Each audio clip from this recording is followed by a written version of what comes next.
ಇದರಲ್ಲಿ ನೋಡ್ರಿ square root of 9409 square root ಇರೋದ್ರಿಂದ ಲಾಸ್ಟ್ ಎರಡು ಲೈನಿಗೆ ಇದು ಲಾಸ್ಟ್ ನಂಬರ್ ಇದು ಲೈನ್ ಆಗಿಬಿಡೋದು. ಲಾಸ್ಟಿಗೆ 9 ಬರೋದು ಯಾವ್ಯಾವ ಸ್ಕ್ವೇರ್ ಮೂಲಕ ಬರುತ್ತೆ. 3 ಸ್ಕ್ವೇರ್ ಇಸ್ಕೊಟ್ಟು ಲಾಸ್ಟಿಗೆ 9 ಬರುತ್ತೆ. ಆಮೇಲೆ 7 ಸ್ಕ್ವೇರ್ ಇದ್ದರೆ ಲಾಸ್ಟಿಗೆ 9 ಬರುತ್ತೆ. ಅದು 49 ಐತಲ್ಲ, ಅದು 49 ಐತಿ, ಲಾಸ್ಟಿಗೆ 9 ಬರುತ್ತೆ. ಅಂದರೆ 3 ಅಥವಾ 7 ಬರ್ಬೋದು. ಇದ್ರದ್ದು ಲಾಸ್ಟಿಗೆ ಎಂಡ್ ಈ ಸ್ಕ್ವೇರ್ ರೂಟ್ ಹೊರಗೆ ಬಂದ್ರೆ 3 ಅಥವಾ 7 ಬರ್ಬೋದು. ಇದು ಏನೈತಿ ಲಾಸ್ಟಿಗೆ 6 ಐತಿ. 6 ಸ್ಕ್ವೇರ್ ಅಂದರೆ 6 ಬರುತ್ತೆ. 6ರಲ್ಲಿ 36, ಲಾಸ್ಟಿಗೆ ಇದು ಸ್ಕ್ವೇರ್ ಮಾಡಿದ ನಂತರ 6 ಬರುತ್ತೆ. 6 + 3 ಅಂದರೆ 9. 9 ಇರೋ ಆಪ್ಷನ್ ಯಾವುದೂ ಇಲ್ಲ. 6 + 7 ಅಂತ 13, ಲಾಸ್ಟಿಗೆ 3 ಬರುತ್ತೆ. 3 ಇರೋ ಆಪ್ಷನ್ ಒಂದೇ ಒಂದೈತಿ. ಇದು ಕರೆಕ್ಟ್. ಇದು ಶಾರ್ಟ್ಕಟ್ ಮೆಥಡ್. ಇವಾಗ ನಾನು ಪೂರ್ತಿ ಡೀಟೇಲಾಗಿ ಒಂದು ಇದು ಯಾವ ರೀತಿ ಬರುತ್ತೆ ಅಂತ ನಾನು ಹೇಳ್ತೀನಿ. ಸ್ಕ್ವೇರ್ ರೂಟ್ ಆಫ್ 9409 ಲಾಸ್ಟಿಗೆ 3 ಅಥವಾ 7 ಬರ್ಬೋದು.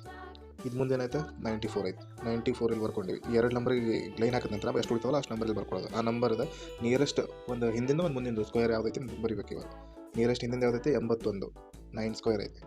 ಮುಂದಿನ ಯಾವುದೈತಿ 10 ಸ್ಕ್ವೇರ್, ಯಾವುದು 100, 81, 9 ಸ್ಕ್ವೇರ್ ಮತ್ತು 10 ಸ್ಕ್ವೇರ್ ಅದ. ಯಾವುದು ಸ್ಕ್ವೇರ್ ಸಮೀಪ ಐತಿದೆ 94, 100 ಸಮೀಪ ಐತೆ. ಯಾಕಂದರೆ 6 ಅಷ್ಟೇ ಪ್ಲಸ್ ಮಾಡಿದ್ರೆ 94 ಆಗುತ್ತೆ. ಇದರಲ್ಲಿ ಎಷ್ಟು ಪ್ಲಸ್ ಮಾಡಬೇಕು 13 ಪ್ಲಸ್ ಮಾಡಿದ್ರೆ 94 ಆಗುತ್ತೆ. ಬಟ್ ಸಮೀಪ ಯಾವುದಕ್ಕೈತಿ 100 ಸಮೀಪ ಐತೆ. 100 ಸಮೀಪ ಐತೆ ಅಂತಂದಮೇಲೆ ಈ ಎಲ್ಲ ಸಣ್ಣ ನಂಬರ್ದು ಸ್ಕ್ವೇರ್ ಇಲ್ಲಿ ಎರಡು ಬಂದಿರ್ತಾವೆ, ಕಂಪಲ್ಸರಿ ಎರಡು ಬಂದಿರ್ತಾವೆ. ಯಾವ ದೊಡ್ಡದು ಸಮೀಪ ಅಂದರೆ ದೊಡ್ಡದ್ರ ಕಡೆ 9 ಅಂತ ಇಟ್ಬಿಡೋದು. 97 ಅಂತ. ಇದು ಡೀಟೇಲಾಗಿ ಒಂದು ವಿಡಿಯೋ ಮಾಡ್ತೀನಿ, ಆ ವಿಡಿಯೋದಲ್ಲಿ ಎಕ್ಸ್ಪ್ಲೇನ್ ಮಾಡ್ತೀನಿ. ಇದ್ರದ್ದು 97 ಬಂದು 97 + 56 ಸ್ಕ್ವೇರ್. ನಿನ್ನೆ ವಿಡಿಯೋದಲ್ಲಿ ಹೇಳಿದ ಸ್ಕ್ವೇರ್ ಹೆಂಗೆ ಮಾಡೋದು ಅಂತೇಳಿ 56 ಅಂತ ಸ್ಕ್ವೇರ್ ಅಂತ 6 ಅಲ್ಲೇ 36, 5 ಐತ್ಲೆ 25, ಇದಕ್ಕೆ ಇದು ಮಲ್ಟಿಪ್ಲೈ ಮಾಡಿದೆವು 5 30, ಆಮೇಲೆ ಅದನ್ನು ತೊಗೊಂಬಂದು ಇದಕ್ಕೆ ಮಾಡಿದೆವು 32 60. ಲಾಸ್ಟಿಗೆ 08 60 ಇಟ್ವಿ ಪ್ಲಸ್ ಮಾಡೋಣ. 6 3 5 5 10 1 11 2 1 3 3 ಆಯಿತು.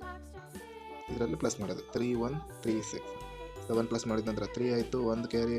ಆಮೇಲೆ 3 + 9 12 1 13 ಆಯಿತು, 1 ಕ್ಯಾರಿ. 1ಕ್ಕೆ 1 1 2 ಆಯಿತು, 3ಕ್ಕೆ 3 3 2 3 3. ಇದು ಶಾರ್ಟ್ಕಟ್ಲಿ ಯಾವಾಗ ಬಂದಿತ್ತು ಅಂತ ಹೇಳಿ. ಇದು ಇನ್ನೊಂದನ್ನು ಕೆಳಗಿಂದ ನೀವು ಟ್ರೈ ಮಾಡಿರಿ.